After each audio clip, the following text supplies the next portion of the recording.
আসসালামু আলাইকুম। সংবাদে আপনাদের সবাইকে স্বাগত জানাচ্ছি। আমি ফিরোজ তোহা। শুরুতেই সংবাদ শিরোনাম। বাংলাদেশের সর্বশেষ গুরুত্বপূর্ণ আপডেট সংবাদে আপনাকে স্বাগত। শুরুতেই সংবাদ শিরোনাম, পরে বিস্তারিত। প্রথমে জানাবো আমাদের হাতে থাকা সর্বশেষ গুরুত্বপূর্ণ সবথেকে তাজা আপডেট সংবাদ। ঝিনাইদহে বাবা ছেলেকে কুপিয়ে জখম। ঝিনাইদহ সদর উপজেলার গোয়ালপাড়া বাজারে অটোভ্যান ভাড়া করে না নেয়াকে কেন্দ্র করে চালক ও তার ছেলেকে কুপিয়ে আহত করেছে এক যুবক। আজ এই ঘটনা ঘটে। আহতরা হলেন সদর উপজেলা বাজিতপুর গ্রামের জাহাঙ্গীর এবং তার ছেলে ইজাজুল। বর্তমানে তারা ঝিনাইদহ সদর হাসপাতালে চিকিৎসাধীন। স্থানীয় সূত্র থেকে জানা গেছে, গোয়ালপাড়া বাজারে পানামি সড়কের মাথায় অটোভ্যান নিয়ে দাঁড়িয়েছিলেন জাহাঙ্গীর মোল্লা। ওই সময় পার্শ্ববর্তী গ্রামের শিমুল গন্তব্যে যাওয়ার জন্য ভাড়ায় নিতে চায় ওই অটোভ্যান, কিন্তু অটোভ্যানওয়ালা বলে, আমি দাঁড়িয়ে থাকবো কিন্তু যাব না। এই কথা নিয়ে কাটাকাটির মধ্যে দুইজনের মধ্যে তর্কতর্কি শুরু হয় এবং অবশেষে অটোভ্যানওয়ালা এবং তার ছেলেকে কুপিয়েছে ওই যুবক।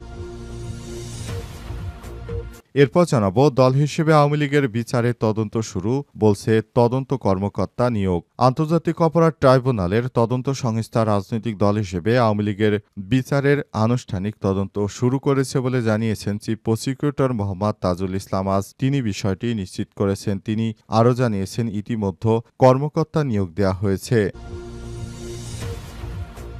এদিকে বেনাপোলে ঘুষের টাকা সহ আটক কাস্টমস কর্মকর্তা কারাগারে। বেনাপোলে কাস্টমস হাউসে অভিযান চালিয়ে ঘুষে 2,76,000 টাকা সহ আটক রাজস্ব কর্মকর্তা শামীমা আক্তার ও তার সহযোগী বহিরাগত হাসিবুদ্দিনকে কারাগারে পাঠিয়েছে। আজ তাদেরকে যশোরের সিনিয়র স্পেশাল জেলা জাজ আদালতে হাজির করা হলে দায়িত্বপ্রাপ্ত বিচারক সালেহুজ্জামান কারাগারে পাঠানোর এ আদেশ দেন।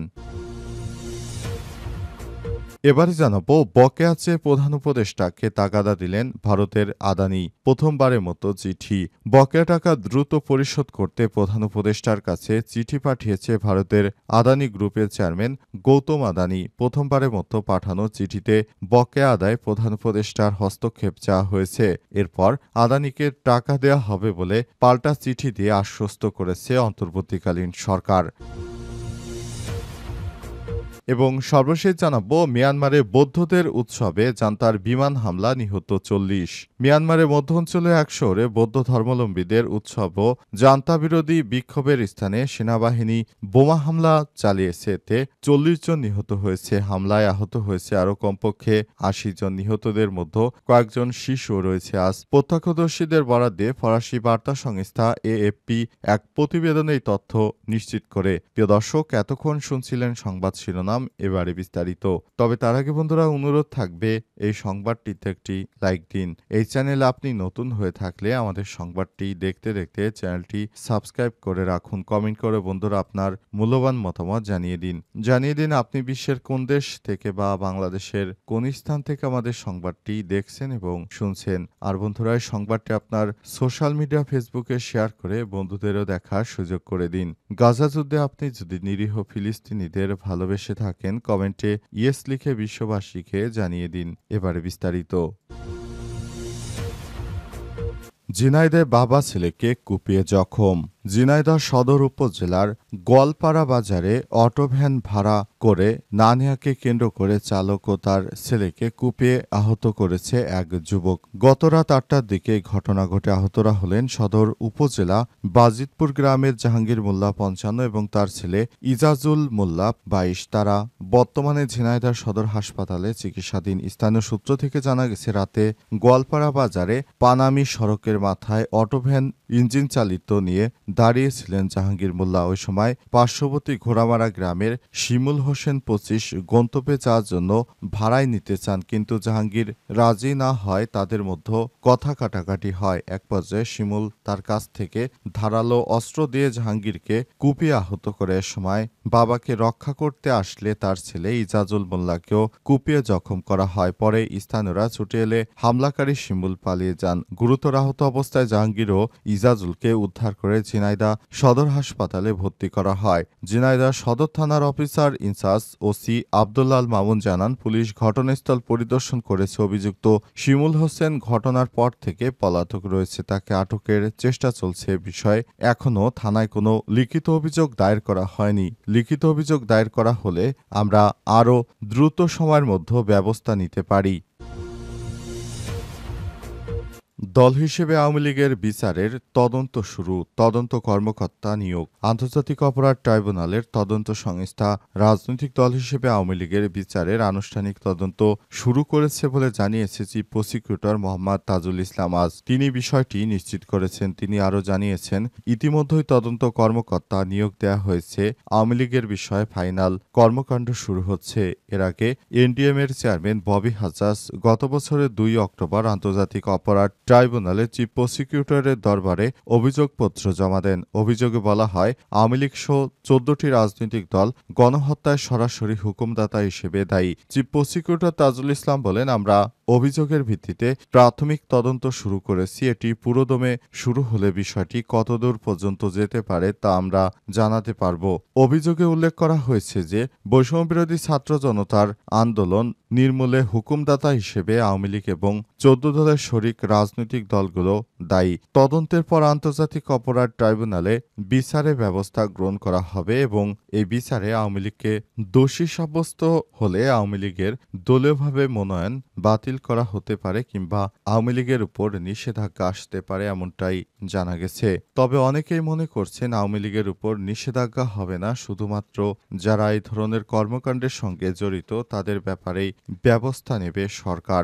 যারা গণহত্যায় হুকুমদাতা তাদের জন্যই শুধু এই ধরনের শাস্তির ব্যবস্থা গ্রহণ করা হবে। তবে দলের মধ্যে যারা ক্লিন ইমেজের রয়েছেন তারা চাইলে আওয়ামী লীগের রাজনীতিতে সক্রিয় হতে পারবেন, এমনটাই জানা গেছে। বেনাপোলে ঘুষের টাকা সহ আটক কাস্টমস কর্মকর্তা কারাগারে।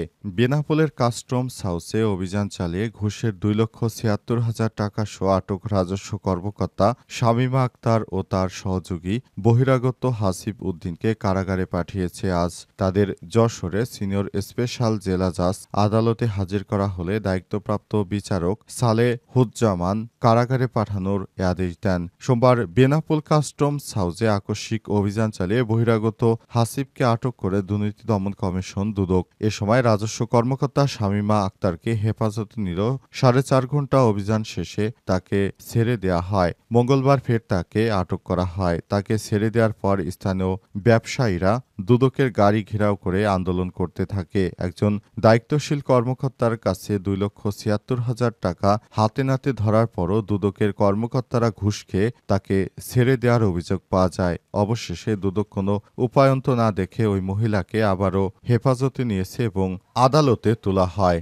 আদালতে তার পক্ষে জেরা করার পর অবশেষে তাকে জেলহাজতে পাঠানোর নির্দেশ দেয় এবং তাকে জেলহাজতে পাঠানো হয়। এই ঘটনার পরই পুরো বেনাপোল এলাকা থমথমে অবস্থা বিরাজ করছে, কারণ সাধারণ মানুষ দীর্ঘদিন ধরে এই মহিলার দ্বারা নির্যাতিত হয়ে আসছিল। অবশেষে তাকে আটকের পর দুদকের কর্মকর্তাদেরকে ধন্যবাদ জ্ঞাপন করা হয়েছে। বকেয়া চেয়ে প্রধান উপদেষ্টাকে তাগাদা দিলেন আদানি। প্রথমবারের মতো চিঠি। বকেয়া টাকা দ্রুত পরিশোধ করতে প্রধান উপদেষ্টার কাছে চিঠি পাঠিয়েছেন ভারতের আদানি গ্রুপের চেয়ারম্যান গৌতম আদানি। প্রথমবারের মতো পাঠানো চিঠিতে বকেয়া আদায়ে প্রধান উপদেষ্টার হস্তক্ষেপ চাওয়া হয়েছে। বকেয়া টাকা পরিশোধে দেরি হওয়ার কারণে বিদ্যুৎ প্রকল্পের ঋণদাতা সংস্থা ও অংশীদারদের মধ্যে উদ্বেগ সৃষ্টি হওয়ার কথা জানিয়েছে আদানির চেয়ারম্যান। এদিকে বিষয়টি নিষ্পত্তির জন্য এরই মধ্যে প্রধান উপদেষ্টা দপ্তর থেকে আদানিকে চিঠি পাঠানো হয়েছে। বর্তমানে বাংলাদেশের কাছে আদানির বকেয়ার পরিমাণ ৪৪৬ মিলিয়ন মার্কিন ডলার, বাংলাদেশি মুদ্রার প্রায় ৫,৭০৭ কোটি টাকা। $1 সমান বর্তমান রেট হিসেবে। চিঠি প্রাপ্তির বিষয়টি স্বীকার করে বিদ্যুৎ বিভাগের সংশ্লিষ্ট ঊর্ধ্বতন কর্মকর্তারা জানান, আদানির বকেয়া পাওনা পরিশোধের বিষয়ে বিদ্যুৎ উন্নয়ন বোর্ড পিডিবির সঙ্গে আলোচনা হয়েছে। বকেয়া টাকা কিভাবে পরিশোধ করা হবে সেটি নিয়ে কাজ চলছে। ওই কর্মকর্তা জানান, গত জুলাইয়ে আদানির সব বকেয়া পরিশোধ করা হয়। এরপর নতুন করে এই পরিমাণ টাকা বকেয়া পড়েছে। চলতি বছরের জুন মাসে একই বছরের ৩১শে মার্চ পর্যন্ত আদানির পাওয়ারের বকেয়া ৪৩৭ মিলিয়ন মার্কিন ডলার একসঙ্গে পরিশোধ করা হয়। তখন পর্যন্ত বাংলাদেশ থেকে আদানির পাওয়ারের সবথেকে বড় এককালীন অর্থপ্রাপ্তির আগে ভারতীয় এই কোম্পানিটি বিদ্যুতের বিল হিসেবে প্রতি মাসে বাংলাদেশ থেকে গড়ে ৯০ থেকে ১০০ মিলিয়ন ডলার করে পেত।